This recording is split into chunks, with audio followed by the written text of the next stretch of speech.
오늘은 주의 장막에 머무를 자, 이런 제목으로 함께 하나님의 말씀을 나누려고 합니다. 오늘 우리가 읽은 시편 15편 말씀은 다윗이 블레셋에 빼앗겼던 하나님의 언약궤를 다윗 성으로 다시 가져오면서 하나님의 산 시온으로 다시 그 언약궤를 기쁘게 메어 오면서 불렀던 그런 역사적인 배경을 가지고 있습니다. 당시 고대 근동의 우상들은 어땠습니까? 우상들에게 나아갈 때 뭐가 필요했을까요? 네, 제물이 필요했죠. 예, 제물 하나면 됐습니다. 그런 이방 신전들의 어떤 신의 노여움을 주로 달래기 위해서, 그리고 또 풍요로움과 내가 요구하는 것들을 얻기 위해서 화려하게 어떤 종교적인 의식을 갖기도 하고, 아니면 좀 비싸고 좋은 그런 것들을 갖다 바쳤습니다. 그러나 오늘 1절 말씀에 보니까 여호와여 주의 장막에 머무를 자 누구오며 주의 성산에 사는 자 누구오니까 라고 다윗은 묻고 있습니다. 이방의 우상들과는 본질적으로 다른 것을 요구하시는 우리 하나님의 그런 요구를 지금 말하고 있는 거죠. 하나님의 성전에 이 언약궤를 메어가면서, 하나님, 우리는 무엇으로 우리 주님 앞에 나아갈까요? 어떤 것으로 주님의 장막에 우리가 설 수 있을까요? 라고 이제 하나님 앞에 묻고 있는 거죠. 하나님의 거룩한 임재가 있는 주의 장막, 그 주의 장막에 우리가 이 언약궤를 메고 나아가는데, 언약궤를 메고 나아가는 우리는 어떤 것을 하나님 앞에 드리면서 우리가 어떤 마음으로 하나님 앞에 서면 될까요? 라고 지금 묻고 있는 거죠. 이에 대해서 이 다윗은 2절부터 5절 상반절까지 해서 10가지의 조건을 얘기하고 있어요.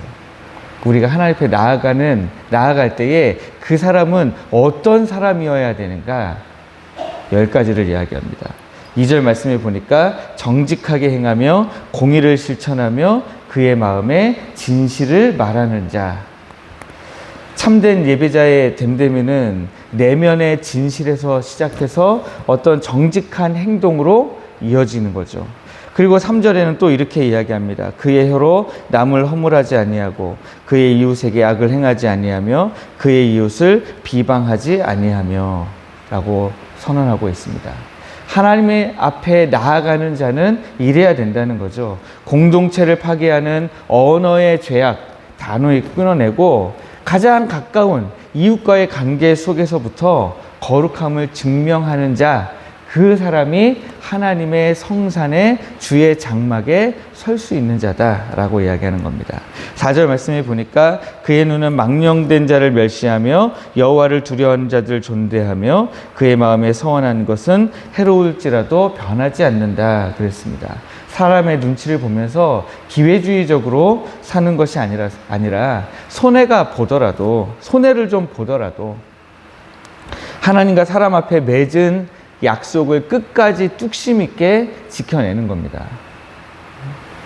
또 5절 전반에는 뭐라고 그랬습니까? 이자를 받으려고 돈을 구워주지 아니하며 뇌물을 받고 무죄한 자를 해하지 아니하는 자다 그랬습니다. 가난한 자를 착취하지 않는 경제적인 요즘에는 이런 경제 정의, 이런 것도 굉장히 중요하게 여기는 시대가 되었지만, 이 시대에는 오늘날과 같은 이런 경제 정의 관념이 별로 없던 때 아닙니까? 그런데 그런 것까지 지금 다 얘기하고 있는 겁니다. 그러니까 지금 이 2절부터 5절 전반까지 나오는 말씀을 다 보면 우리 일상 속에서, 그리고 우리가 이웃과 관계 맺고 살아가는 그 모든 일들 가운데서 하나님의 장막에 서려면 먼저 우리 삶에서 요구되어지고 증명을 요구하는 일들이 있다라고 하는 겁니다. 근데 저는 이 10가지 기준을 먼저 살펴보면서 저는 이런 생각을 했습니다.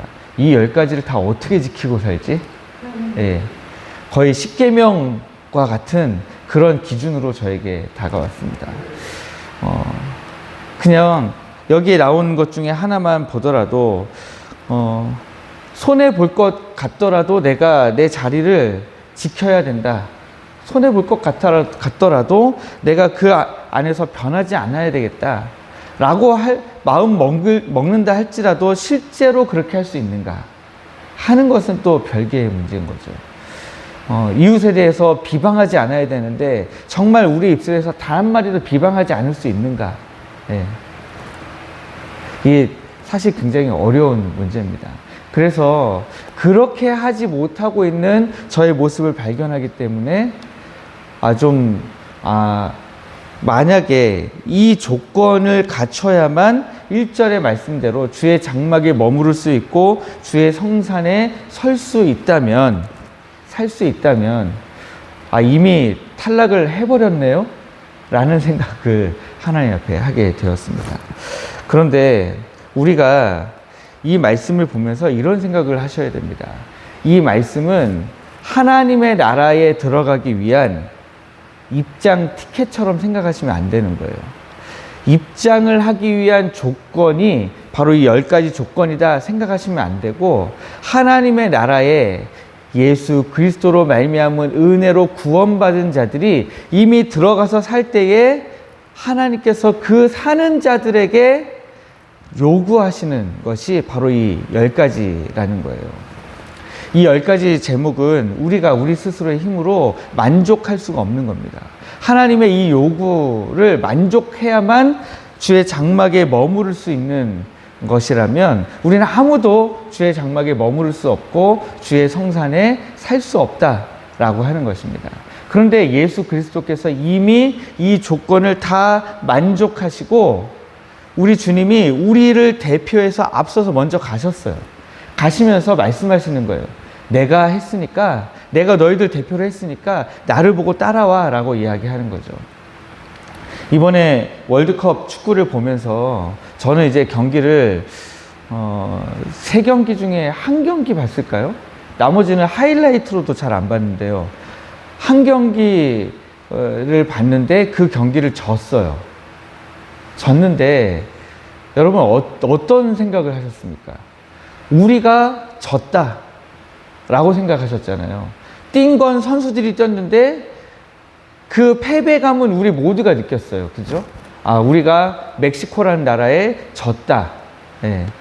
왜 그렇게 느낍니까? 대표성이 있기 때문에 그렇습니다. 그들이 우리 모두를 대표해서 나가서 뛰었기 때문에 그들이 이기면 우리가 이긴 거고 그들이 지면 우리가 진 거죠. 그런 것처럼 예수 그리스도께서 이미 이 조건을 다 만족하시면서 십자가의 길을 걸어가시고 죽으시고 다시 사셨기 때문에 그 대표로 이미 이기신 우리 주님이 걸어가신 길을 우리는 따라가기만 하면 된다라고 하는 것입니다. 그러므로 우리가 이것을 못하면 하나님의 나라에 못 들어가는가? 이렇게 생각하는 것이 아니라 우리가 하나님을 믿는 사람들이기 때문에 예수 그리스도의 죽으심과 사심에 동참하는 사람들이기 때문에 기꺼이 이런 삶의 열매들을 맺어가기 위해서 우리가 더 기도해야 되는 것이죠. 그러면 여러분들 이 새벽에 기도하실 때에 우리의 힘과 우리의 결심으로, 우리의 능력으로, 우리의 생각으로 우리가 하나님을 만족하게 하는 삶을 살 수 없다는 사실을 여러분들 인정하시고 하나님 앞에서 하나님, 내가 예수 그리스도께서 이미 이기신 이 길, 예수 그리스도께서 이미 증명해 놓으신 길, 우리가 그 길을 오늘 열심히 따라갈 수 있도록 은혜 달라고 함께 기도하기를 원합니다. 우리는 예수 그리스도의 십자가로 은혜의 성산에 이미 머무르고 있는 자들입니다. 오늘 하루 이 주님의 은혜 안에서 세상을 이기는 믿음을 가지고 살아가게 해달라고 여러분들 기도하시면서 그 은혜 가운데 승리하시는 우리 모든 성도님들 되시기를 주님의 이름으로 축복합니다.